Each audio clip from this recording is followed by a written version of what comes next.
Bienvenido de vuelta a Cuentos de Valentía. Te deseo un día verdaderamente bueno, lleno de momentos de calma y cosas gentiles por delante. Y ahora demos juntos un paso hacia la historia de hoy. Mi esposo y mi hija me ignoraron por un mes, así que elegí irme.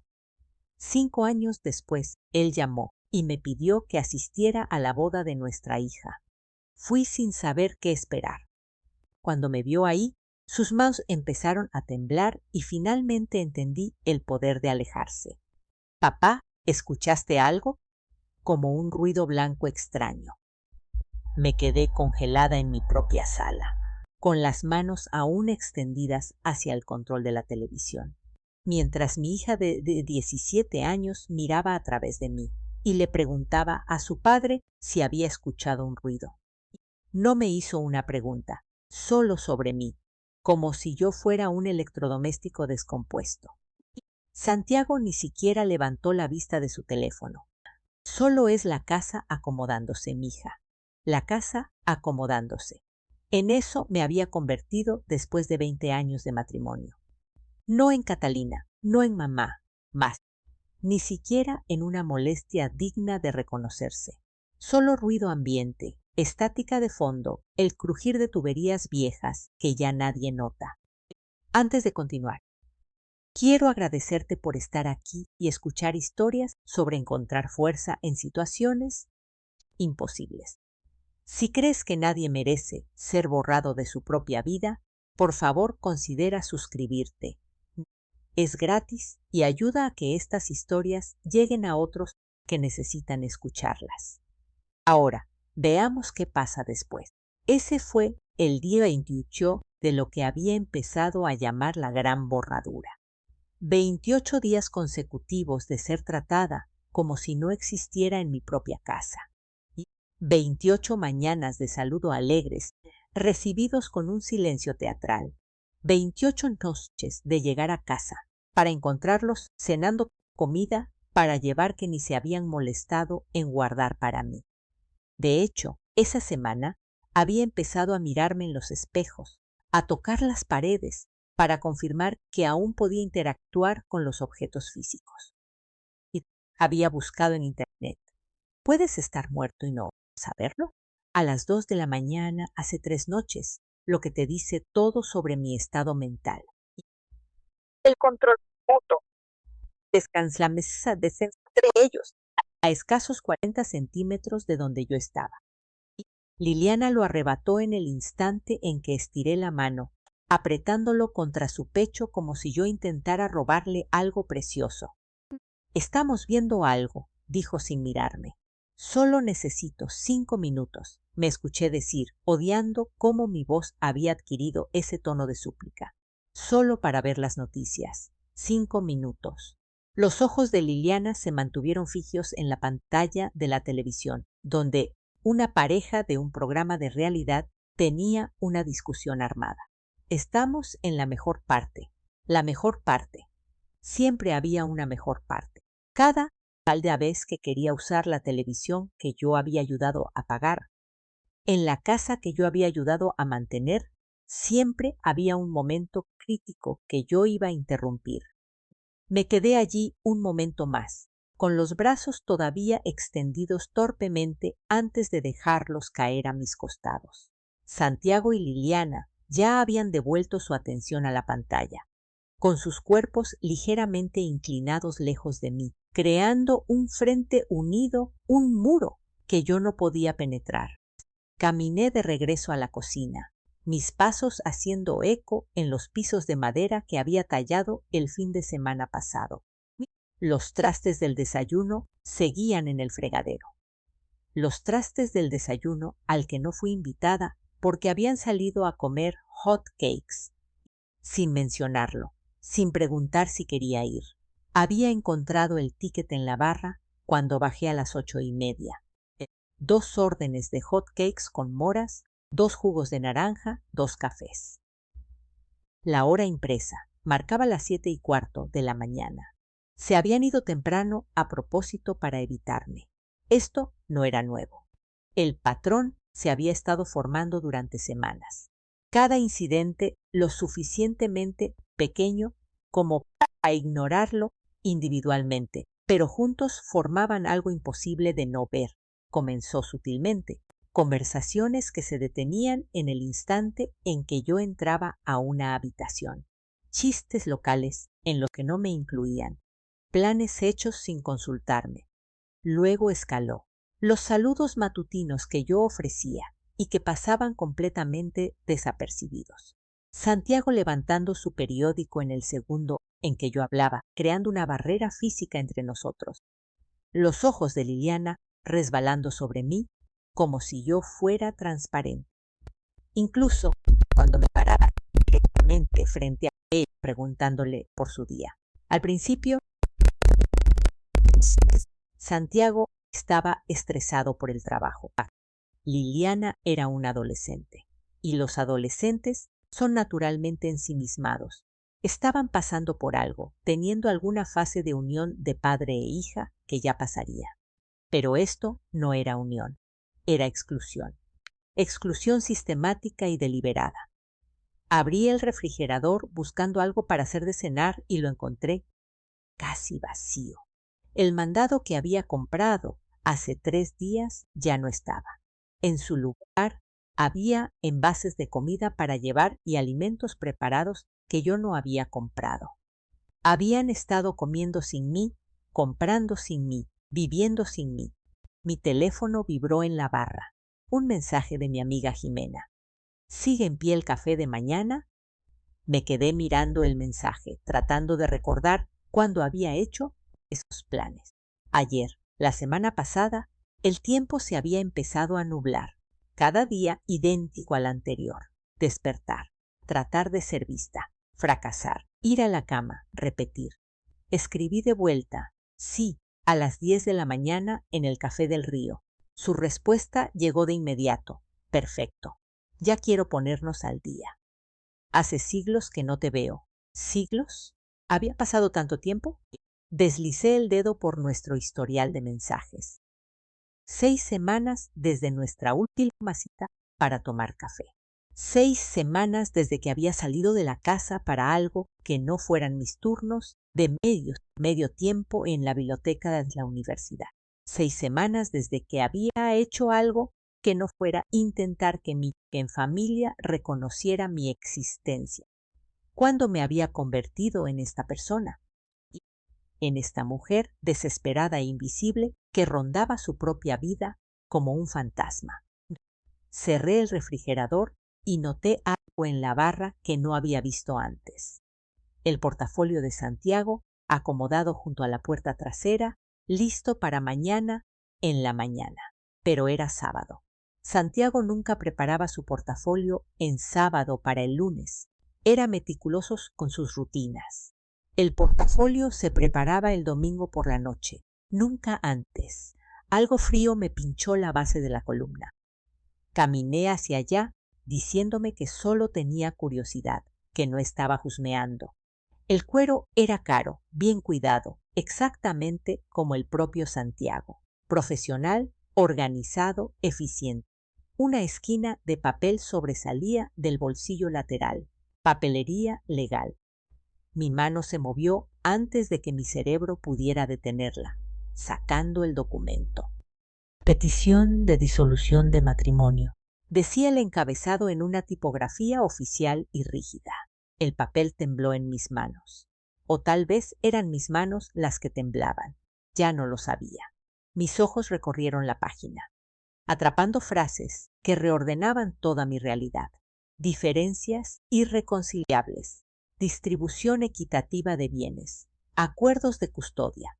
Acuerdos de custodia para Liliana, que tenía 17 años y no necesitaba acuerdos de custodia a menos que Santiago se estuviera asegurando de que yo tuviera acceso mínimo, incluso solo visitas de fin de semana, asegurándose de que la borradura fuera legalmente permanente. Pasé a la siguiente página. División de bienes. Nuestra casa, la que habíamos comprado juntos, decorado juntos, donde yo había plantado cada flor del jardín, catalogada como propiedad marital que sería retenida por el solicitante.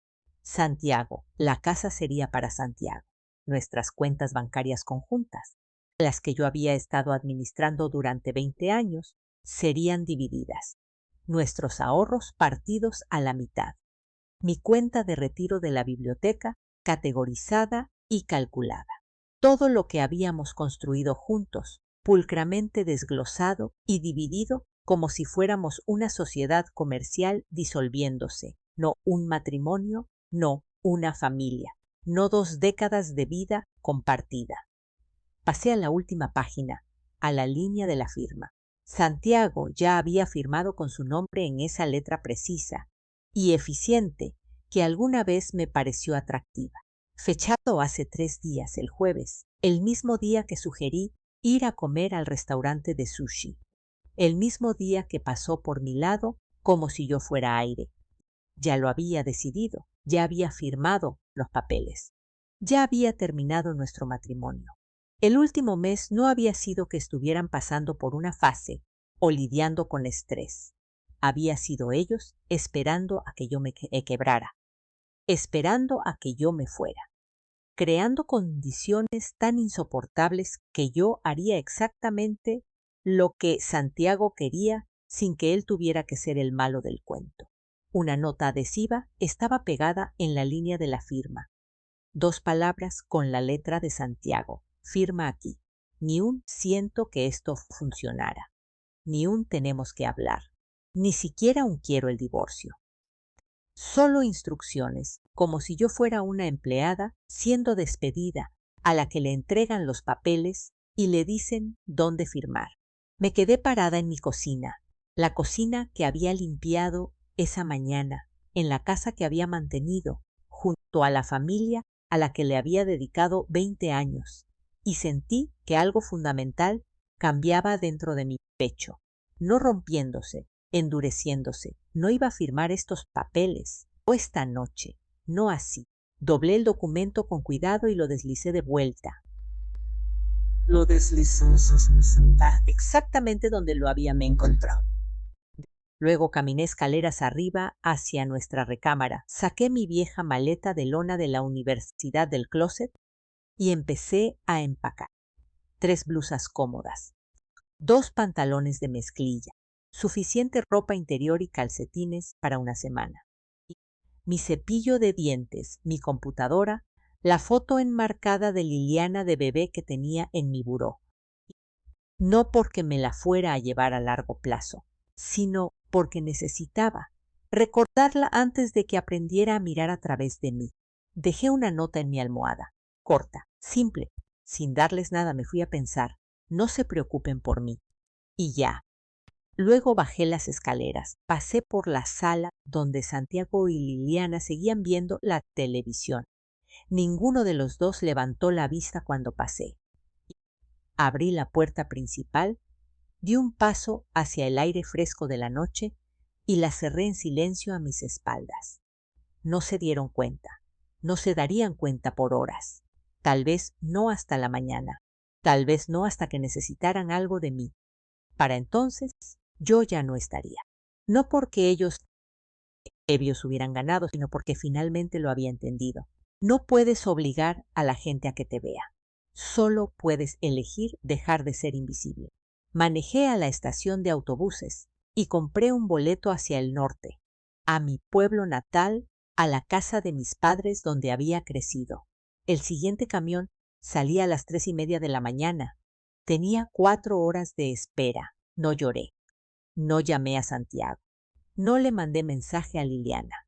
Me senté en una banca de metal bajo la luz fluorescente de la estación y sentí, por primera vez en 30 días, que podía respirar. El camión llegó a la estación de San Miguel a las 6:47 de la mañana, justo cuando una mano débil sangraba. Había pasado el viaje de 4 horas mirando la oscuridad por la ventana, viendo mi reflejo en el cristal. Una mujer fantasma con ojos hundidos y una huyendo de una vida que ya había terminado de huir de ella. La casa de mi padre estaba a 3 cuadras de la estación. la misma casa colonial de 2 pisos, donde yo había crecido, donde las paredes de mi recámara probablemente todavía tenían los agujeros de las chinchetas de mis postes de adolescente. Caminé despacio, mi maleta sintiéndose más pesada con cada paso, no por su contenido, sino por lo que representaba. 43 años y regresando a casa de los padres como una desertora universitaria. La luz del porche estaba encendida. La costumbre de papá de nunca apagarla hasta que fuera pleno día. Me quedé en la puerta durante 1 minuto entero antes de tocar el timbre, ensayando explicaciones que sonaban todas igual de patéticas. Mi padre abrió con su antiquísima bata de toalla, la azul que mamá llevaba una década amenazando con tirar. Su clave, que a veces se erguía en la física, y me entrecerró los ojos a través de los lentes que claramente acababa de empujarse sobre la cara. Catalina. Su voz era áspera por el sueño y la confusión. ¿Qué en el nombre de Dios haces aquí a esta hora? Levanté mi maleta. Fue toda la respuesta que pude dar sin que se me quebrara la voz. Pasa, pasa. Se hizo a un lado, guiándome hacia la sala que no había cambiado desde 1995. El mismo sillón floreado que mamá había retapizado 2 veces. Las mismas fotos familiares en la repisa. El mismo espacio seguro e inmutable donde lo peor que había pasado era una lámpara rota o unas malas calificaciones. Héctor, la voz de mamá flotó desde el piso de arriba, alerta a pesar de la hora temprana.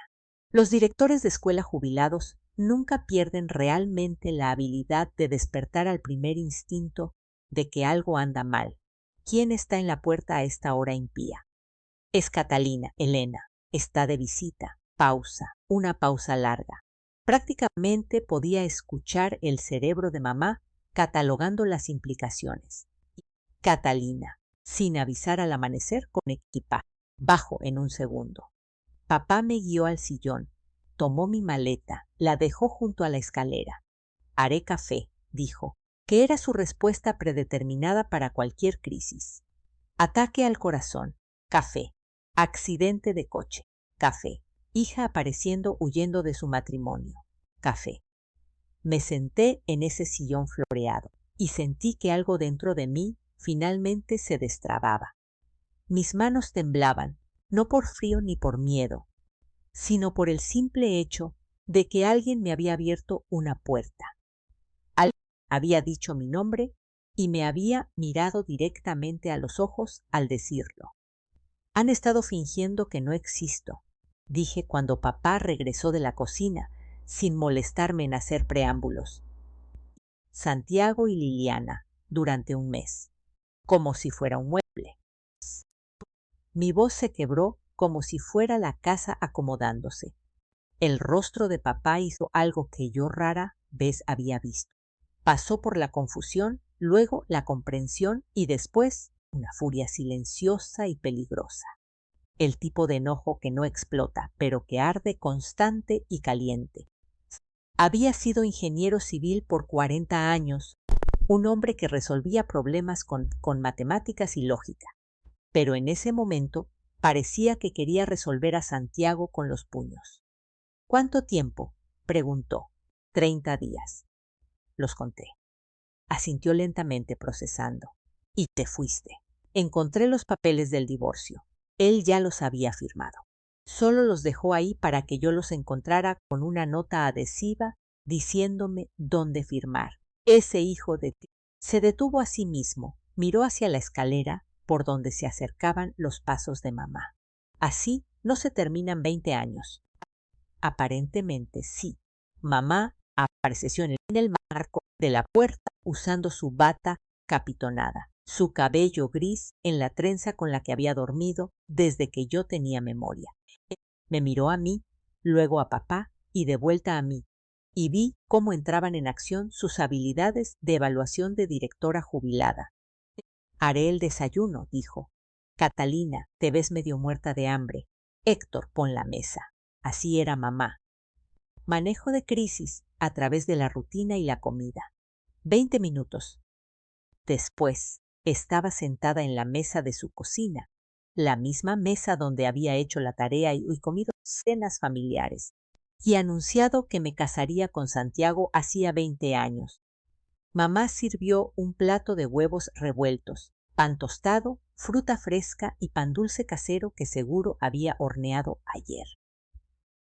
Sirvió café, se sentó frente a mí y soltó su evaluación con la misma honestidad inquebrantable que había usado con los estudiantes problemáticos durante 4 décadas.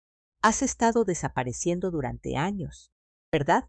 No solo este mes. Abrí la boca para protestar, para defenderme, pero ella levantó una mano. Tus tarjetas de Navidad antes estaban llenas de historias, Catalina. Pequeñas anécdotas sobre Liliana. Cosas graciosas que decía Santiago, tus opiniones sobre los libros que habías leído.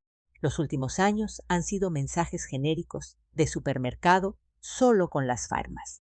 Tu voz en nuestras llamadas telefónicas ha sonado plana, mecánica. Dejaste de mencionar tus propias necesidades o intereses. Todo era siempre Santiago piensa o Liliana quiere. Cada observación aterrizaba como una piedra pequeña, construyendo algo que no podía ignorar. Te convertiste a ti misma en papel tapiz, mi niña. La voz de mamá se suavizó, pero no perdió su filo. Y el papel tapiz, tarde o temprano, lo terminan pintando por encima. La verdad de eso dolió más que cualquier acusación. Tenía razón. Me había estado borrando lentamente durante años, haciéndome más pequeña y más callada y más conveniente, pensando que eso es lo que hacían las buenas esposas y madres. Para cuando Santiago y Liliana empezaron a ignorarme activamente, yo ya había hecho la mayor parte del trabajo por ellos. No quiero que firmes esos papeles del divorcio, continuó mamá. Todavía no. No hasta que descubras qué es lo que realmente quieres tú, no lo que Santiago quiere de ti. Y te vas a quedar aquí por lo menos 3 meses. Nada de tomar decisiones precipitadas desde un lugar de dolor. Mamá, no me puedo quedar aquí 3 meses. Tengo un trabajo, tienes un puesto de medio tiempo en la biblioteca que entenderá que te tomes un permiso personal. ¿Qué más tienes, Catalina? ¿En serio? Me quedé mirando mis huevos, incapaz de responder. ¿Qué tenía? Una casa de la que tendría suerte si conservaba la mitad. Una hija que me llamaba ruido blanco. Un esposo que prefería que yo no existiera. 3 meses, repitió mamá con firmeza. Prométemelo. Está bien, susurré. 3 meses. Papá estiró el brazo por encima de la mesa y apretó mi mano. Por primera vez en meses, estaba en un lugar donde la gente realmente me veía.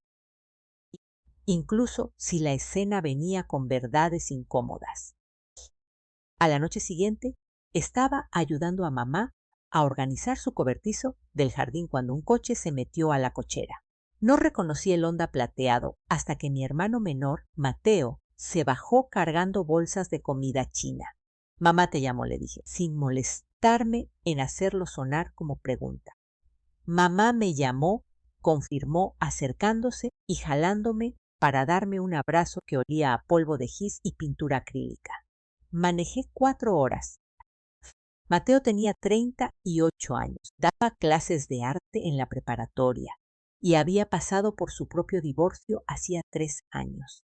Nos sentamos en el patio trasero con los envases de arroz frito y chow mein, mientras la tarde de primavera se refrescaba a nuestro alrededor.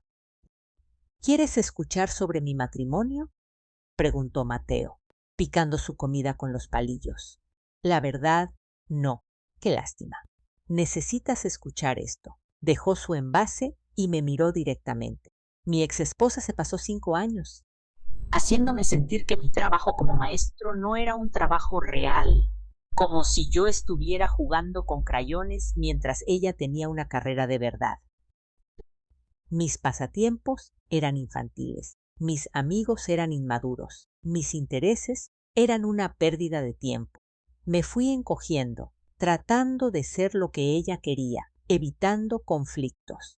Para el final ya no quedaba nada que encoger. Reconocí el patrón de inmediato.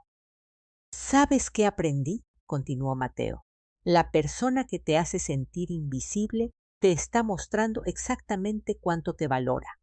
Créeles, no pierdas el tiempo tratando de probarle tu valor a alguien que ya decidió que no tienes ninguno. Entonces debería simplemente rendirme con mi matrimonio. Lo que digo es que tal vez no estás huyendo de tu matrimonio. Tal vez estás corriendo hacia ti misma. Sacó una pequeña libreta, de esas que usaba para bocetar, y dibujó una línea de tiempo simple. ¿Quién era Catalina antes de conocer a Santiago? ¿Qué le gustaba? ¿Qué la hacía reír? ¿Cuáles eran sus sueños? Me quedé mirando la línea de tiempo en blanco, dándome cuenta de que no lo recordaba. Esa versión de Catalina se había disuelto tan completamente que ni siquiera podía recordar su silueta. 3 meses, dijo Mateo. Mamá me contó sus condiciones. Usa ese tiempo para encontrarla de nuevo, a la Catalina de antes. Ve si es alguien que vale la pena ser. Después de que Mateo se fue, subí a mi recámara de la infancia. Mamá la había convertido en un cuarto de visitas, pero mi viejo librero seguía en la esquina, lleno de las novelas que yo había amado a los 16, 17, 18 años, libros que había leído antes de Santiago, antes de Liliana, antes de convertirme en alguien cuya existencia era negociable. Mi teléfono descansaba en el buró, en silencio. Había estado en silencio durante 7 días ya. Ninguna llamada de Santiago preguntando dónde estaba, ningún mensaje de Liliana, checando si estaba bien, nada. Una parte de mí había esperado enojo, mensajes furiosos, exigiendo que regresara a casa y dejara de hacer drama. Y una parte de mí había esperado preocupación, llamadas angustiadas preguntando si estaba a salvo. En su lugar, silencio. Genuinamente no les importaba que me hubiera ido o peor, aún estaban aliviados. Pasé por un ciclo de emociones más rápido de lo que podía nombrarlas. Rabia por su indiferencia, duelo por mi matrimonio fracasado, vergüenza por haber permitido que me hicieran tan pequeña, miedo por un futuro incierto donde no sabía quién se suponía que debía ser. Esa noche me desperté a las 3 de la mañana con el corazón latiendo a 1000 por hora, convencida de que había cometido un error catastrófico.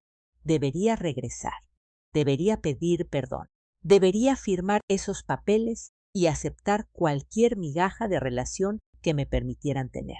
Luego recordé a Santiago pasando a mi lado como si yo fuera un mueble, a Liliana preguntando si él había escuchado ruido blanco, el refrigerador vacío que habían dejado así a propósito. Cada recuerdo endureció algo en mi pecho, transformando el dolor en determinación. Para el final de esa primera semana, algo cambió. Me desperté el sábado por la mañana a las 9:30, lo más tarde que había dormido en años. Sin alarma, sin culpa, sin nadie que necesitara nada de mí, preparé café a mi propio ritmo. Me senté en el jardín de mamá con una novela que llevaba meses queriendo leer. Durante 3 horas ininterrumpidas, solo leí porque quería hacerlo. Era una cosa tan pequeña, pero se sintió como recordar cómo respirar. Ese simple acto, 3 horas de lectura ininterrumpida, se convirtió en mi ancla. Cada mañana que siguió, me despertaba sin alarma, preparaba café a mi propio ritmo y me sentaba en el jardín de mamá con cualquier libro que hubiera elegido. Nadie me necesitaba. Nadie estaba esperando que yo realizara trabajo invisible. Nadie estaba tomando el tiempo de cuánto tardaba en hacer algo para mí. Debió haberse sentido egoísta. En cambio, se sintió como recordar que yo era humana. A las 3 semanas de mi estancia, papá me preguntó si quería actualizar mi currículum en su computadora. Por si acaso quieres buscar algo de tiempo completo, dijo con cuidado. sin presionar, solo ofreciendo la opción. Me senté en su escritorio en el estudio que todavía olía a su viejo tabaco de pipa, aunque había dejado de fumar hacía una década. La computadora de escritorio era antigua para los estándares modernos, pero funcionaba. Abrí el navegador para acceder a mi correo electrónico por materiales de referencia. Ahí fue cuando lo vi. Mi vieja cuenta de correo seguía abierta desde alguna visita anterior hace meses. La bandeja de entrada mostraba mensajes sin leer, la mayoría spam, pero un asunto hizo que mi mano se congelara sobre el ratón. Dando seguimiento a nuestra plática sobre las solicitudes universitarias de Liliana y las circunstancias especiales que mencionó. El remitente era la orientadora Carmen Vargas, de la escuela de Liliana. Circunstancias especiales. ¿Cuáles circunstancias especiales? No debía abrirlo. Lo sabía incluso mientras el cursor se movía hacia el correo. Esto era técnicamente husmear. Leer correspondencia que no era para mí. Pero la frase circunstancias especiales. Respecto a mi propia hija, anuló cualquier instinto de privacidad que tuviera. Le di clic.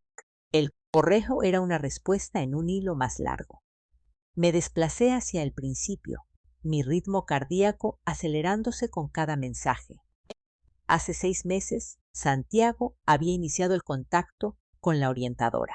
El primer correo era inofensivo. Preguntas sobre el calendario de solicitudes universitarias de Liliana, oportunidades de becas, preocupaciones normales de padre. Pero el segundo correo lo cambiaba todo. Quería discutir algunas circunstancias familiares que podrían afectar las solicitudes de Liliana. Había escrito Santiago.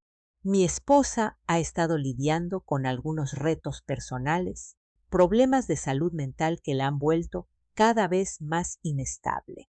Estoy tratando de proveer estabilidad para Liliana durante su último año, pero la condición de Catalina ha estado afectando el hogar. Problemas de salud mental, cada vez más inestable. La condición de Catalina. Mi mano empezó a temblar. El hilo continuaba. Había construido metódicamente una narrativa a lo largo de meses, cada correo añadiendo otra capa. Catalina estaba luchando con depresión, teniendo dificultades para mantener sus rutinas normales, volviéndose emocionalmente distante de las responsabilidades familiares. Él se posicionaba a sí mismo como el padre heroico que mantenía todo a flote, manejando tanto su demandante carrera como las necesidades de Liliana mientras su esposa se desmoronaba. Las respuestas de la orientadora eran comprensivas, solidarias. Elogiaba la dedicación de Santiago. Sugería recursos para familias lidiando con enfermedades mentales. Le aseguraba que las solicitudes universitarias de Liliana podían incluir una nota sobre las difíciles circunstancias familiares para explicar cualquier inconsistencia en su historial académico. Seguí leyendo, cada mensaje haciéndome sentir más asqueada. No había ninguna circunstancia familiar difícil. No hubo ningún colapso mental. Solo estaba Santiago, destruyendo sistemáticamente mi reputación ante las autoridades escolares, creando un rastro de papel que me pintaba como inestable, poco confiable, esencialmente abandonando mis deberes como madre.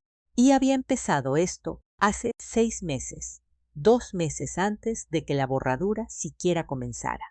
Esto no era crueldad reactiva, esto era premeditado. Imprimí cada correo con las manos, temblando, tanto que apenas pude cargar el papel en la impresora. Luego hice algo que no había hecho desde que me fui. Entré a nuestra cuenta bancaria conjunta. Yo había estado administrando nuestras finanzas durante 20 años. Me sabía cada número de cuenta, cada contraseña, cada pago automático. Yo lo había manejado todo mientras trabajaba de medio tiempo en la biblioteca, de alguna manera haciendo que el salario corporativo de Santiago y mi modesto ingreso rindieran para cubrir la hipoteca, los recibos, los gastos de Liliana, todo. Apareció la pantalla de inicio. Escribí la contraseña, esperando que marcara error. Seguramente se había cambiado después de que me fui. Pero funcionó. Ni siquiera se había molestado en bloquearme el acceso, porque lo haría. Yo ya me había ido. El resumen de la cuenta cargó y el estómago se me cayó a los pies. El saldo era de 3,847 pesos. Hace 3 meses. Había sido de 310,000. Abrí el historial de transacciones, viendo nuestros ahorros evaporarse en un patrón de transferencias. Cantidades pequeñas al principio, 12,000 pesos a una cuenta que no reconocí, luego 5,000, luego 10,000. Las transferencias escalaron a lo largo de 8 meses, siempre a la misma cuenta externa. Banca Personal S. Whitmore. Santiago había abierto cuenta separada a su nombre y había estado moviendo sistemáticamente nuestro dinero conjunto hacia allá. Hice un cálculo rápido. A lo largo de 8 meses, transfirió casi 280,000 pesos. El fotógrafo para la fiesta de cumpleaños de Liliana, 23,000 pesos, pagados de los fondos conjuntos una semana antes de una transferencia de 30,000 a su cuenta personal. Las cenas caras, a las que nunca me invitaban, todas pagadas con nuestro dinero conjunto, y luego cantidades equivalentes movidas a su cuenta privada días después. Había estado vaciando deliberadamente nuestros recursos compartidos, mientras construía su propio colchón financiero por separado, asegurándose de que cuando yo me fuera, me quedaría sin casi nada. La línea de tiempo era condenatoria. Las transferencias de dinero empezaron hace 8 meses. Los correos a la orientadora de Liliana empezaron hace 6 meses. La campaña de ignorarme sistemáticamente empezó hace 4 meses. Los papeles del divorcio aparecieron hace 3 semanas. Esto no fue espontáneo. Esto no fue un matrimonio desmoronándose. Esto fue una demolición planeada. Mi teléfono sonó haciéndome brincar. El nombre de Patty apareció en la pantalla. Mi supervisora de la biblioteca de la universidad, Catalina. Su voz era cautelosa, incómoda. Necesito decirte algo y de verdad espero que no mates al mensajero. ¿Qué pasa? Santiago llamó a la biblioteca ayer. Dijo que estabas pasando por unas dificultades personales y que necesitabas un permiso extendido por razones de salud. Patty hizo una pausa. Insinuó, sin decirlo directamente, que estabas teniendo algún tipo de crisis. Incluso sugirió que tal vez querríamos considerar que tu puesto es inestable para planes a largo. La habitación se inclinó un poco. ¿Él hizo qué? Me pareció muy extraño. Has trabajado aquí por 12 años, Catalina. Nunca has fallado con una fecha límite. Nunca has reportado que estás enferma sin una buena razón. Nunca me has dado ningún indicio de inestabilidad. Así que te llamo para verificar. ¿Estás bien? ¿Hay algo que debas saber? Estoy bien, Patty. Estoy más que bien. Mi voz sonó más firme de lo que me sentía. Santiago y yo estamos separados. Me estoy quedando con mis papás mientras resuelvo las cosas. Pero no estoy teniendo ninguna crisis y tengo toda la intención de regresar a trabajar cuando esté lista. Eso pensé. El tono de Patty cambió, volviéndose más directo. Catalina, he visto esto antes. Mi hermana pasó por algo similar. Su ex esposo trató de destruirla profesionalmente antes de su divorcio por moto, armando un caso de que ella era inestable por la custodia total y reducir la pensión alimenticia. Quería que supieras lo que Santiago está haciendo, porque esto se siente como alguien armando un caso para algo. Y después de colgar, me quedé mirando la pantalla de la computadora, los correos impresos, los estados de cuenta bancarios esparcidos por el escritorio de papá. Las piezas estaban encajando en un rompecabezas que yo no quería ver, pero que no podía ignorar. Santiago había estado planeando mi salida durante al menos 8 meses, posiblemente más. Había estado moviendo dinero, fabricando una narrativa sobre mi inestabilidad, envenenando mi relación con Liliana, contactando a mi trabajo para dañar mi reputación profesional. Luego había creado condiciones tan intolerables en casa que yo terminaría yéndome, dándole la pieza final que necesitaba. Evidencia de abandono. Si esto llegaba a los juzgados, ¿cómo se vería? Una madre que había abandonado a su familia sin previo aviso. Una madre sin dinero porque había estado demasiado inestable para notar que su esposo vaciaba sus cuentas. Una madre cuya propia hija tenía una orientadora escolar que había documentado sus problemas de salud mental y su falta de confiabilidad.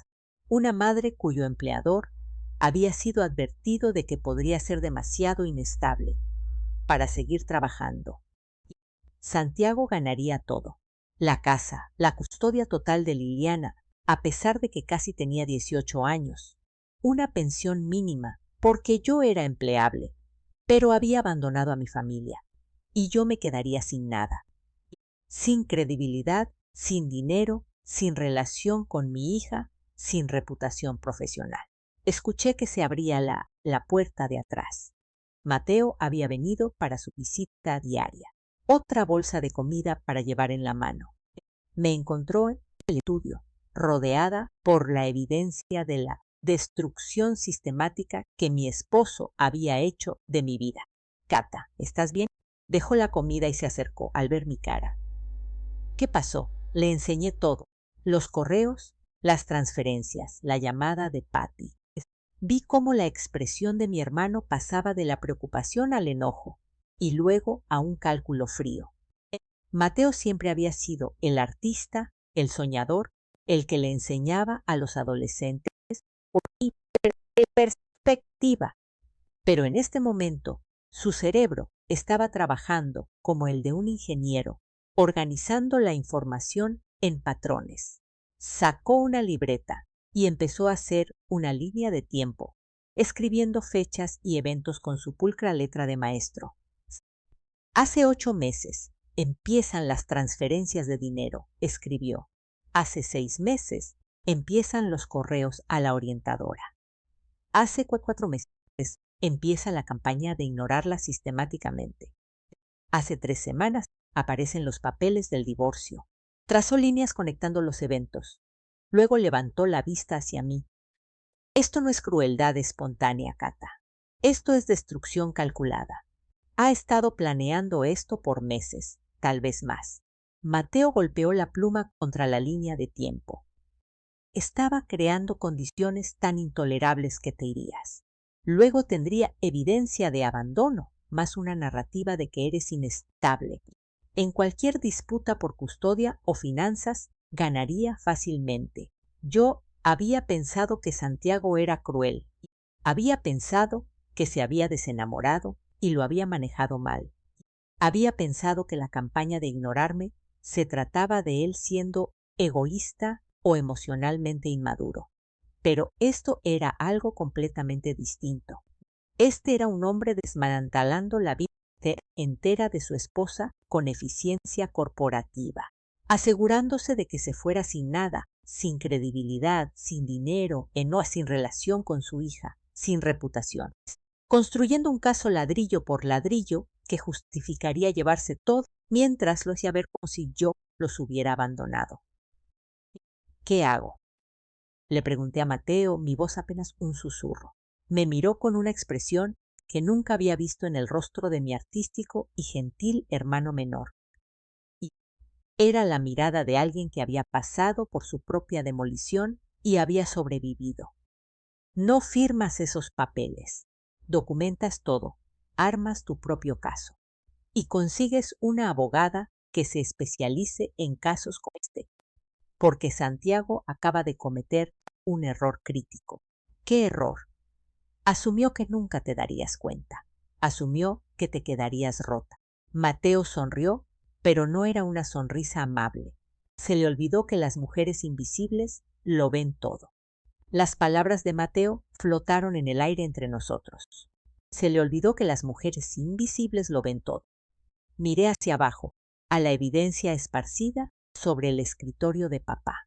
Correos impresos, estados de cuenta, la advertencia de Patty garabateada en un papel. 8 meses de destrucción sistemática, documentada e innegable. No voy a firmar esos papeles, dije, la decisión cristalizándose conforme la decía en voz alta. Mateo asintió sin sorprenderse. Bien, ¿qué más? No le voy a responder a Santiago en absoluto. Sin explicaciones, sin confrontaciones, nada. El plan se iba formando mientras lo articulaba. Cada pieza encajando en su lugar con una claridad sorprendente. Él cree que estoy rota. Cree que salí huyendo para desmoronarme en algún lado.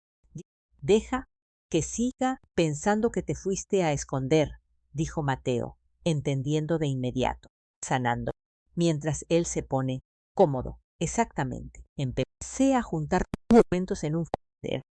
La gente cómoda comete errores. Necesito que crea que ya ganó. Esa noche abrí una cuenta nueva en una caja popular local. Una sin conexión a nuestro antiguo banco. Transferí el modesto saldo de mi billetera personal. Dinero de mis cheques de la biblioteca al que Santiago no había logrado acceder. No era mucho, pero era mío. Papá apareció en la puerta del estudio, con los lentes de lectura en la punta de la nariz. Estás documentando todo. Todo, le confirmé. Se sentó en el escritorio, jalando los estados de cuenta hacia él, con la precisión metódica de alguien que había pasado 40 años haciendo que los números contaran historias.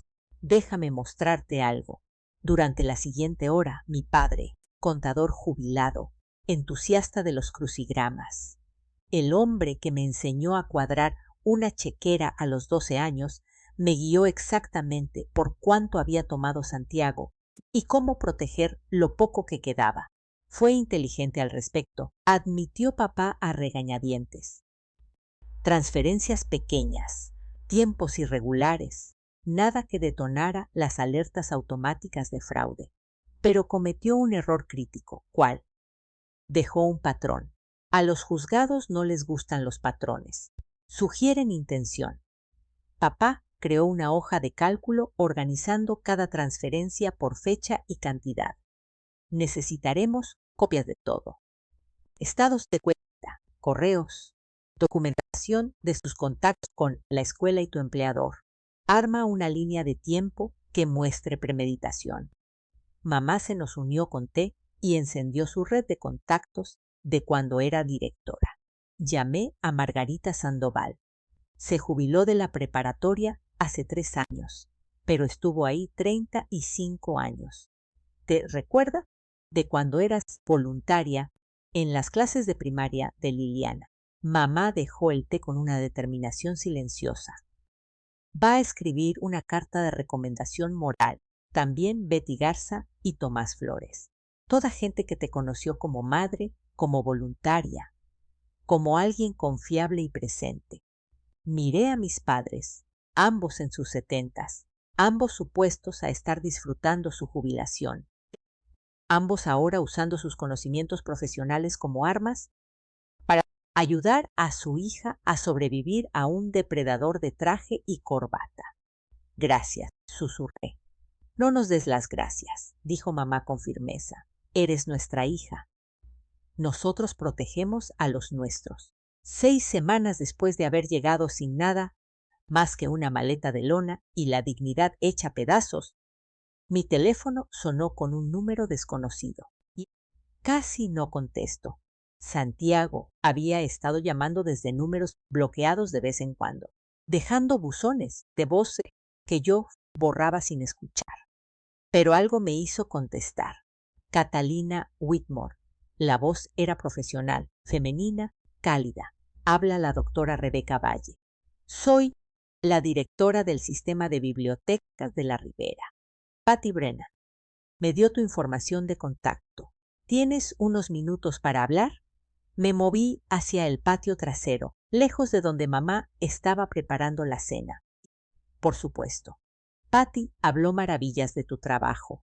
12 años en la biblioteca de la universidad, tu rediseño del sistema de catalogación, tus programas comunitarios. Estoy impresionada. Se escuchó el crujir de papeles del otro lado. Tenemos una vacante para bibliotecaria de investigación senior. Y mejor título que tu puesto actual. Mejor sueldo. Prestaciones superiores. El trabajo es tuyo si lo quieres. Apreté el teléfono con más fuerza. ¿Así nada más? No exactamente. La voz de Rebeca cambió, volviéndose más personal. Patty me contó un poco sobre tu situación. Yo pasé por algo similar hace 5 años. Un esposo que intentó destruir mi carrera durante nuestro divorcio. Me hizo quedar como inestable y poco confiable. Sé cómo se ve cuando alguien está siendo saboteado profesionalmente. Ya veo. Eres demasiado buena en tu trabajo como para dejar que él te quite eso, Catalina. Este es un nuevo comienzo en una ciudad donde su narrativa no ha llegado, donde puedes reconstruir sin estar peleando contra su versión de la historia a cada paso. Hizo una pausa. El puesto empieza en 3 semanas. ¿Es tiempo suficiente para mudarte? 3 semanas. Tiempo suficiente para encontrar un departamento, empacar lo poco que tenía, dejar atrás la ciudad donde había sido la señora de Santiago Whitmore durante 20 años. Sí, dije, es tiempo más que suficiente. Excelente. Te mandaré por correo la oferta formal. Bienvenida a la Ribera, Catalina. Después de colgar, me senté en los escalones del patio, viendo el atardecer sobre el jardín de mamá. Por primera vez, desde que encontré esos papeles del divorcio, sentí algo que no era dolor, ni enojo, ni miedo. Sentí esperanza. A los 2 meses de mi silencio estratégico, Liliana por fin llamó. No al teléfono de casa de mis papás, no al celular de papá. A mi teléfono personal, el número que siempre había tenido. Me quedé mirando su nombre en la pantalla durante 3 timbres antes de contestar. Mamá. Su voz era diferente a como la recordaba, más afilada, con más aires de grandeza. ¿Dónde estás? Estoy a salvo, Liliana. Estoy bien. Papá dice que estás teniendo algún tipo de crisis, que simplemente te fuiste sin... No estoy teniendo ninguna crisis. Mantuve mi voz nivelada, tranquila. Me fui porque me estaban tratando como si no existiera en mi propia casa. Hay una diferencia. Eso no es... Mamá, necesito que regreses. Tengo que mandar mis solicitudes para la universidad y necesito tu firma en los formatos de ayuda financiera. Esto es importante. Ni un te extraño, ni un estás bien, ni un perdón por cómo te tratamos. Necesito tu firma. Entonces lo escuché. La voz de Santiago en el fondo, amortiguada pero clara. Dile que está siendo egoísta. Dile que está arruinando tu futuro. Mi hija no estaba llamando por su cuenta. Estaba leyendo un guión. Algo se endureció en mi pecho, transformando los últimos lugares suaves en algo más duradero. Liliana, le dije en voz baja, no estoy teniendo una crisis. Estoy teniendo un despertar. Cuando estés lista para tener una conversación honesta sobre por qué me fui, una donde tu padre no te esté diciendo, ¿qué decir? Me vuelves a llamar. Mamá, espera. Colgué. Mis manos temblaban, pero mi determinación era de acero sólido. Mateo apareció en la puerta. Se había quedado a cenar y obviamente había escuchado todo. Cruzó la habitación y me apretó el hombro. Eso fue perfecto, dijo. No dejes que te arrastren de nuevo a esa dinámica. Ni siquiera preguntó si yo estaba bien. Lo sé. Su voz fue suave pero firme, porque a ella le han dicho que no lo estás. La han alimentado con una narrativa por meses, Cata. Le tomará tiempo cuestionarla. Si es que alguna vez lo hace. Si es que alguna vez lo hace, acordó Mateo. Pero no puedes sacrificarte en el altar del tal vez. Le diste 20 años. Ahora date una oportunidad a ti misma. 3 semanas después, estaba de pie en mi nuevo departamento en Prados de la Ribera. Una recámara, cocina funcional, sala con ventanas que dejaban entrar el sol de la tarde. Los muebles eran de segunda mano, pero estaban limpios. Los platos no hacían juego, pero eran míos. El espacio era pequeño, pero era enteramente mío. En mi primera noche ahí, me senté en mi sillón comprado en un bazar, comiendo comida china, y me di cuenta de algo profundo. Estaba en paz. ¿No feliz? Todavía no. Eso tomaría tiempo. Pero en paz, de una manera en la que no lo había estado por años, tal vez décadas. Nadie sabía dónde estaba, excepto mis padres y Mateo. Nadie podía andar junto a mí como si fuera un mueble. Nadie podía hablar de mí como si fuera un electrodoméstico descompuesto. Encontré un estudio de yoga a 3 cuadras. Me metí a una clase de noche, donde la instructora tenía el pelo gris, líneas de expresión, y le decía a todo el mundo corazón. Descubrí un club de lectura en mi nueva biblioteca que se juntaba los jueves en la noche. Me hice amiga de mi vecina Elena, una maestra de secundaria recuperándose de su propio divorcio, que me invitaba a caminar por las mañanas, por la colonia. Mi rutina se convirtió en mi ancla. Despertar sin alarma, café a mi propio ritmo, trabajar donde la gente valoraba mi experiencia. Tardes que me pertenecían por completo, fines de semana para ir a los mercaditos, caminar por senderos, ver documentales en el cine independiente del centro. Aprendí que me gustaba más el vino tinto que el blanco, que prefería las novelas de misterio al romance, que dormir hasta tarde los domingos sin culpa se sentía como un lujo. Descubrimientos simples que debieron haber ocurrido décadas atrás. 3 meses se convirtieron en 6. 6 se convirtieron en un año. Las estaciones cambiaron y yo cambié con ellas. No dramáticamente, pero de manera constante, como una planta que finalmente recibe suficiente luz. No solo estaba sobreviviendo a la demolición de Santiago, estaba descubriendo quién había sido Catalina antes de convertirse en la señora de Whitmore, antes de que aprendiera a hacerse pequeña, silenciosa y conveniente.